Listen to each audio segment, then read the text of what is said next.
So if you were to look at a list of today's most complex, highly abstract artificial intelligence algorithms, right? Right. And then right next to it, you see this agonizingly specific, totally detailed log of how to properly boil a bowl of anchovy noodle soup. That's quite the contrast. Right. I mean, you probably wouldn't think they were written by the exact same mind, because usually we put this massive, impenetrable wall between the, hyper-analytical tech world and the grounded, analog, nature-loving world. Oh, for sure. We completely silo those identities. You have your software engineers staring at screens in one corner and your agrarian soil-tending gardeners in the other. Exactly. Like, rarely do we see someone who occupies both of those spaces with the exact same level of intensity. But today's deep dive completely ignores that wall. It's really cool. We are looking at a single, frankly fascinating piece of source material today. Yeah, it's a great one. It's a blog post dated March 12, 2026, and it's titled Notes on Gardening, Part 833, The Long-Forgotten Sweet Leaf. Just the title alone is amazing. I mean, Part 833. Right. That tells you right away, we aren't just looking at, like, a casual hobbyist. Today is really a character study of a fascinating mind. The author refers to himself as an old software plumber named Aang. I love that description. Software plumber. It's perfect. And for you listening, especially if you're someone who loves gathering knowledge quickly and, finding multiple perspectives or looking for those unexpected aha moments, you are going to love this. Definitely. We are going to explore how Aang takes a completely mundane, everyday grocery run and just, turns it into a masterclass on history, culinary science, and personal heritage. It is a brilliant demonstration of how treating your own daily routine with profound, rigorous curiosity can yield just incredible insights. Yeah. You don't need to look at a galaxy to find a universe, right? Sometimes, like, a leafy green vegetable is enough. Okay, let's unpack this. Because to even begin to understand his thoughts on a vegetable, we first have to understand the sheer scale of the digital archive this post lives in. The context is crucial here. Right. So the blog is called kyanmn.org. And it dates all the way back to 2011. But recently, his output is just staggering. Yeah, it's wild. Like in 2024, he published 732 posts. In 2025, 730 posts. It is a relentless, almost machine-like consistency. I mean, you're talking about 2 posts a day, every single day, without fail. Which I have to be honest here. Treating your daily life with the same rigid documentation as a software debugging manual sounds completely exhausting to me. Oh, yeah, a lot of people would feel that way. Like, I can barely remember to water my houseplants, let alone document their status twice a day. Doesn't that sort of strip the joy out of having a hobby? Well, I mean, if I had to write a technical report every time I looked at my garden, I think I'd just pave it over. right. That's a very normal reaction. But if we connect this to the bigger picture of how an engineer's brain works, it's not about creating a chore in himself. Okay. For a certain type of highly analytical mind, the documentation actually is the joy. It's how they process the world. Oh, that's interesting. Yeah. If you look at his project's sidebar on the site, you see these deeply technical categories. Like, he has extensive notes on free and open source software, Elixir, Erlang, and Haskell programming. He writes about AI and Wi-Fi 7 networking. And just for context, for those who aren't deep into software engineering languages like Erlang and Haskell, aren't exactly beginner-friendly drag-and-drop tools. Not at all. They are highly complex functional programming languages often used to build like massive fault-tolerant telecommunication systems or heavy-duty back-end services. Exactly. You really have to think in terms of intricate systems and interconnected variables to use them effectively. Precisely. So when you take a mind trained to map out complex, fault-tolerant back-end servers, and you point that exact same mind at, say, a betta fish spawning tank, Right. or a daily meditation practice, or the growth rate of a bougainvillea plant, the methodology doesn't change. A garden is essentially a slow-moving algorithm to him. Seed plus water plus sunlight equals a biological output. Oh, yeah. And if the output fails, you debug the system, you check the soil pH, you check the light exposure. He's treating his hobbies with the exact same rigorous observation as his code. That makes a lot of sense. It essentially turns his entire life into an open source diary. Ooh, open source diary is a great way to frame it. Yeah. How are you defining that, though, in this context? Think about what free and open source software, or FLOSS, actually is. Right. It's code that is made freely available for anyone to look at, modify, learn from, and distribute. Sure.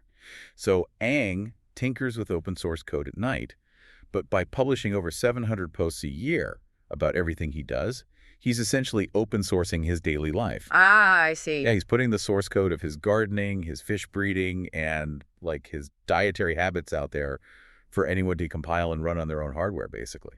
And that philosophy is deeply embedded in his core values, too, because if you look at the organizations he financially supports, it's a very specific list. Right, the Electronic Frontier Foundation. Yes, the EFF, the Tor Project, the Free Software Foundation, Wikipedia, these are all pillars of a free, accessible, privacy-respecting internet. And he literally lists them under a header called Do Support. Like, it's not a suggestion, it's a mandate. Exactly. For Ang, knowledge isn't a commodity to be hoarded behind a paywall. It is something to be freely shared, categorized, and iterated upon over time. Yeah. So whether he is figuring out a logic bug in a Python script or, figuring out why his seedlings are getting leggy, the prime directive is the same. Observe the phenomena, document the findings, and share the results with the network. And it's that exact same mandate to observe, document, share that follows him right out of the digital ether and straight into the produce aisle of his local grocery store. Which brings us to the actual blog post. Right, because this whole 833rd gardening post doesn't even start in a garden. It starts with a completely routine shopping trip. Yeah, he spots a specific green vegetable sitting on the shelf. And being the systems thinker he is, he doesn't just toss it in his cart and move on. No, of course not. He acquires all the data points. While drafting the post later, he actually goes and looks up the formal botanical name, which is Sauropus androgynus. But, the formal botanical name is just metadata to him, really. Right, it's a bonus fact. It's a fun fact acquired after the fact. The core data is cultural and deeply personal. He grew up calling it Mani Chye in Hokkien, or Pucuk Manis in Malay. Yes. And seeing it there triggers this massive flood of nostalgia about his family's farming days and how their neighbors always used to grow the specific green. But, reading through this, I gotta say, something genuinely confused me at first. No. What was that? Here's where it gets really interesting. He calls the post the long-forgotten sweet leaf. And I'm looking at that thinking, wait, he just bought it in a modern grocery store. Right. It literally has a barcode on it. It's sitting under fluorescent lights waiting to be purchased. Yeah. So why do we call things like this long forgotten when they are literally sitting right there in the grocery store? It's not extinct. That is such a good point, and this raises an important question about how we define our relationship with the world around us. Okay. Because agrarian supply chains and botanical databases certainly haven't forgotten Sauropus androgynus. I mean, the grocery store inventory system knows exactly what it is. Right. The computer rang it up just fine. Exactly. But Ang is talking about a localized personal amnesia here. He's an old software plumber now. His daily routine revolves around screens, servals, and keyboards. He's far removed from the dirt. Ah, I get it. So it's not forgotten by science. It's forgotten by his own modern routine. Yes. Think about how modern grocery stores are engineered. By their very nature, they are designed to disconnect us from the agricultural reality of our pasts. Oh, that's so true. The environment is sterile, it's brightly lit, it's temperature controlled. Produce is shipped from hundreds of miles away, wrapped in pristine plastic, and misted by automated machines. Right, they had those little sprinklers on timers. Exactly. When you walk into a supermarket, you aren't supposed to think about the messy reality of soil, or the grueling labor of the farmer, or the neighbors from your childhood who used to trade crops over the fence. No, you're just supposed to evaluate the aesthetic quality of the leaf and look at the price tag. Precisely. It's a highly transactional environment. It completely strips the context away from the food. So when Aang sees the Pucuk Manis sitting there in that sterile environment, it shatters the illusion. It really does. The vegetable bypasses his logical programming brain and acts as this sudden, visceral time machine. It reminds him that before he was debugging complex networks, he was a kid surrounded by farmland and community. Yeah, the modern world had caused him to forget his connection to the dirt, and this one leaf just pulled him right back. But because he's still fundamentally an engineer at heart, he doesn't just get misty-eyed, write a poem about his childhood and leave it at that. Oh, definitely not. No. He buys the vegetable, takes it home, and immediately starts evaluating the sweet leaf based on its functional utility in a dish. He looks at its culinary architecture, basically. He analyzes what the plant actually does when introduced into a complex food system. Yes. He mentions its use in local dishes, specifically masak lemak, which, for context for you listening, is this incredibly rich, yellow, coconut milk-based stew in Pan Mee, which is a very popular noodle soup. And the way he breaks down a bowl of Pan Mee is so analytical. He treats it like a system of interacting chemical variables. Right. It's a fantastic analytical breakdown. He points out that Pan Mee relies heavily on anchovies to create its broth. That creates a very high sodium input.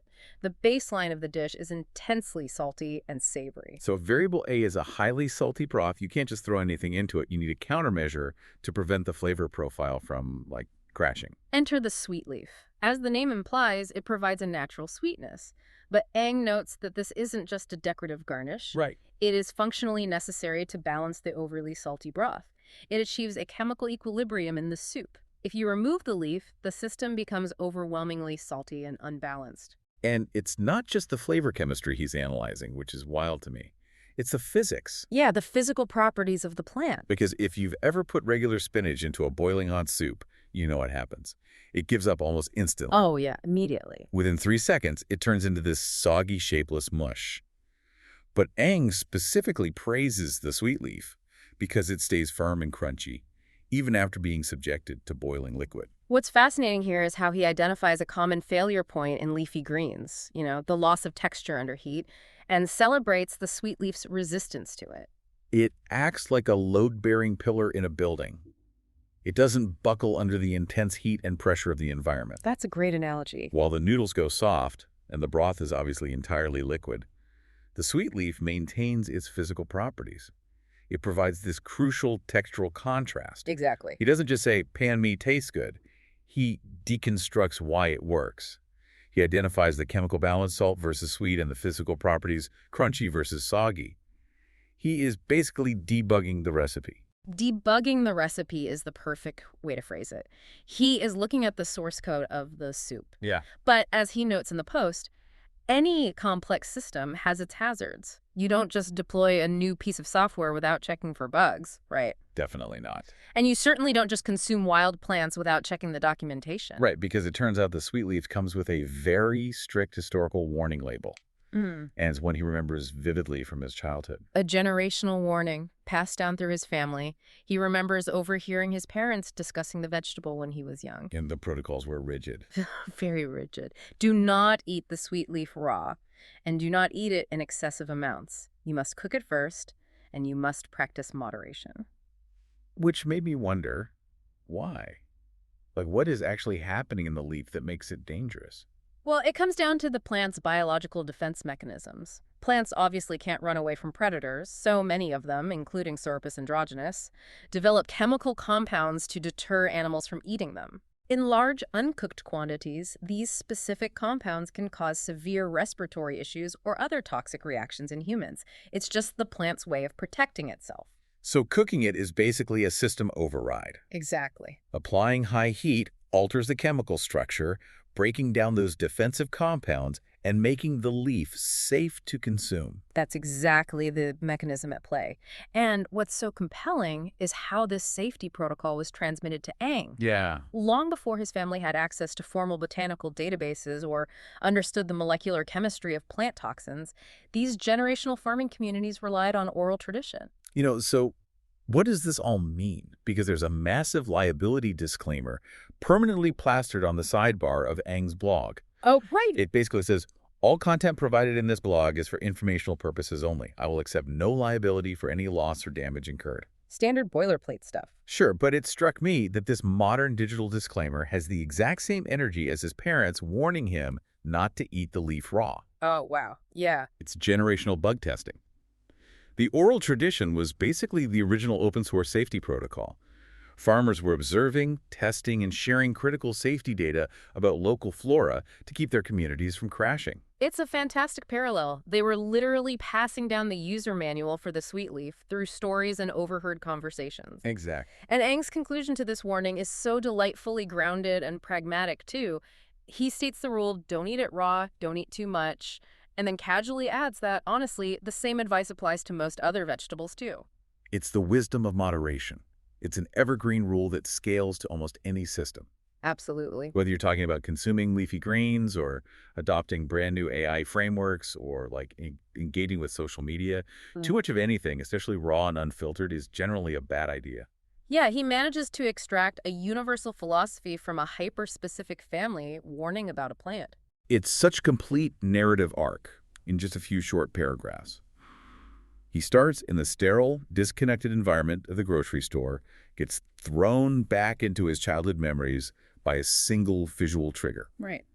Then he analyzes the culinary physics of his favorite noodle dish, reflects on the generational safety warnings of his ancestors, and then arrives at a universal truth about moderation. And it all flows so naturally. So how does he resolve this trip down memory lane? He goes through all this analysis, but what is the actual output? Because he doesn't just write the essay, hit publish, and close the laptop. No, the final thought in the post is him deciding, perhaps I should take a specimen and cultivate one. It is the ultimate hacker mentality applied to biology. Yes, it's entirely proactive. He essentially says, I like this system, I understand its parameters and its hazards, I will now run it locally on my own hardware. I love that. He's going to take a piece of his history, a piece of that sterile grocery store run, and literally plant it in his own backyard dirt. He is closing the loop, and he ends the post with a promise. Till the next post. Which, given his track record of over 700 posts a year, we know is probably coming in a matter of hours. Oh, for sure. Notes on Gardening Part 834 is basically already compiling in his head. But that sign-off till the next post, it's incredibly optimistic. It really is. It implies this unending, relentless curiosity. It tells us that there's always going to be another observation to make, another childhood memory to unpack, another piece of the world to document and share.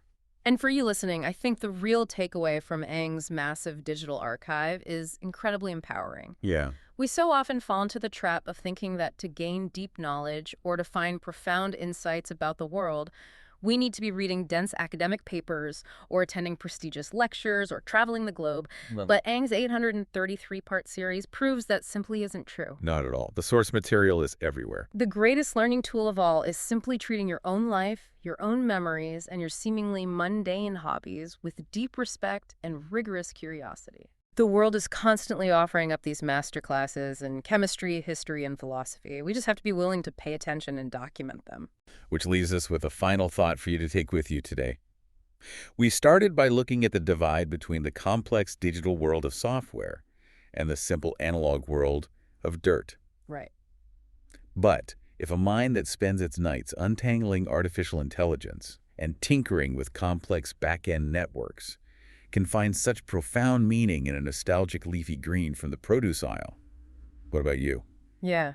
What completely overlooked, totally mundane element in your own daily routine might hold the key to grounding you in this increasingly complex world. It's out there. You just have to look closely enough to see the system at work. Maybe it's sitting right there in your grocery cart waiting for you to remember it. Until our next deep dive, keep unpacking.